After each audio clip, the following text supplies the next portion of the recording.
జిల్లా పరిషత్ ఉన్నత పాఠశాల చిట్యాల గౌరవ కలెక్టర్ ప్రధానోపాధ్యాయులు శ్రీ కె గణేష్ కుమార్ సార్ గారు, నాతోటి సహా ఉపాధ్యాయులు, ప్రియమైన విద్యార్థులు, ఈరోజు మన పాఠశాలలో యావత్ తెలంగాణ జరుపుకుంటున్న తెలంగాణ సిద్ధాంతకర్త Jayashankar sir, professor Kothapalli Jayashankar sir గారి జయంతి కార్యక్రమాన్ని మనం కూడా పాఠశాలలో నిర్వహించుకున్న ప్రధానోపాధ్యాయులు అందరితో.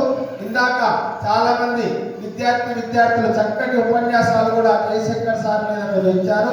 అదంతా ముదావహం కనుక ఈరోజు నేను సంక్షిప్తంగా జయశంకర్ సార్ గురించి కొన్ని విషయాలు చెప్తాను. అందరు చెప్పినవే అయినా కొన్ని ప్రత్యేకతలు. జయశంకర్ సార్ తెలంగాణ సిద్ధాంతకర్త. ఆ రోజుల్లో టీఆర్ఎస్ పార్టీ పెట్టడానికి మాజీ ముఖ్యమంత్రి కేసీఆర్ గారు కూడా ఆయన మార్గదర్శకుడుగా పనిచేశారు. ఆయన 1934 ఆగస్టు 6న వరంగల్ జిల్లా హన్మకొండ ఆత్మకూరు మండల అక్కంపేటలో లక్ష్మీకాంతారావు, మహాలక్ష్మి అనే విశ్వకర్మ పుణ్య దంపతులు జన్మించిన మహనీయుడు. 3 అక్కలు 3 అన్నదమ్ములు. ఈయన 2వ సంతానం. ఆయన మీరు ఇందాకే ఉస్మానియాలో బిఏ అట్లా అప్పుడు ఉర్దూ మాధ్యమంలో చదివారు. తర్వాత అలీగఢ్, తర్వాత బెనారస్ యూనివర్సిటీలో పీజీ చేశాడు. తర్వాత పిహెచ్డి కూడా ఆర్థిక శాస్త్రంలో చదివాడు. ఉన్నత చదువులు చదివాడు. తర్వాత వరంగల్ సికేఎం కళాశాల అక్కడ ప్రిన్సిపాల్గా, తర్వాత కాకతీయ యూనివర్సిటీకి రిజిస్ట్రార్గా పనిచేసి తర్వాత వైస్ ఛాన్సలర్గా అయ్యాడు. ఆ రోజుల్లో 1952లో ఆంధ్ర తెలంగాణను కలిపేటప్పుడు ప్రజలని కమిషన్ కూడా కలపొద్దు, తెలంగాణ వేరు ఆంధ్ర వేరు, ఇక్కడ దోపిడీ జరుగుతుందని ముందే నివేదిక ఇచ్చిన మహనీయుడు. 1962 తొలిదశ ఉద్యమంలో, మలిదశ ఉద్యమంలో, తెలంగాణ ఉద్యమంలో కీలక పాత్ర. తెలంగాణ ఉద్యమాన్ని ఉనికిపట్టును ఆశాంతం చివరిదాకా పెళ్లి చేసుకోకుండా ఆజన్మ బ్రహ్మచారిగా తెలంగాణకి తన ప్రాణాలర్పించిన మహనీయుడే కొత్తపల్లి జయశంకర్ సార్ గారు. నిరంతరం తెలంగాణకై తప్పిస్తూ మలిదశ ఉద్యమంలో ఆయన పాత్ర ఎక్కువ ఉంది.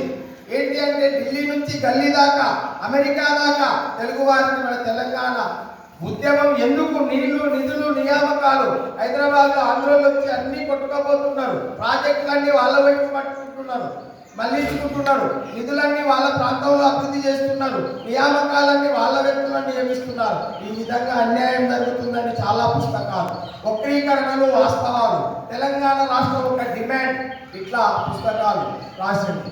నాన్ముల్కీ ఉద్యమం అప్పట్లో తెలంగాణలో అది తీసుకొచ్చి ఇక్కడ నివాసం లేని వాళ్ళకి ఇక్కడ నివాసం ఇవ్వకూడదని, ఇలాంటి అంటే సాంబార్ ఇంటి గోబ్యాక్ అక్కడ అలాంటి ఉద్యమం కూడా తీసుకొచ్చాడు. ఈ విధంగా అనేక ఉద్యమాలు చేసి తెలంగాణ రాకముందే ఆయన ఏంటంటే జో ప్యాసి హై మై జో తెలంగాణ దేఖ్నా మర్నా అన్నాడు. నేను తెలంగాణ రాష్ట్రాన్ని చూడాలి, మరణించాలనే ఆకాంక్ష ఉన్నది.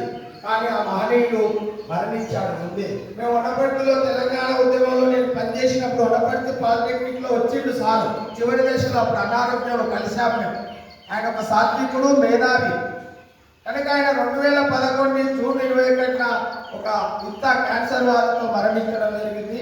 అటువంటి మహనీయుడు మనకి ఈరోజు తెలంగాణ రావడానికి ఆయన సిద్ధాంతమే స్ఫూర్తిగా తీసుకున్నామని తెలియజేస్తూ, ఇంకొక మహనీయుడు తెలంగాణ ఐకాన్, తెలంగాణ పాటల పేటిక గద్దర్ గారి వర్ధంతి కూడా ఈరోజు ఆగస్టు 6. ఆయన జయంతిని తెలంగాణ ప్రభుత్వం అధికారికంగా నిర్వహిస్తుంది. ఆయన జనవరి 31, 1945లో మేడ్చల్లో జన్మించాడు. అక్కడ జన్మించి ఆయన కూడా ఒక బ్యాంక్ క్లర్క్గా పనిచేశాడు. జానపద గేయాలు పట్టుకొని పాటలు రాసి ఆయన పాటలు చెప్పుకుంటే వేల పాటలు సినిమాలకు రాశాడు. మన తెలంగాణ మలిదశ ఉద్యమాన్ని వ్యాప్తి చేసింది కూడా ఈ మహనీయుడే గద్దర్ గారు.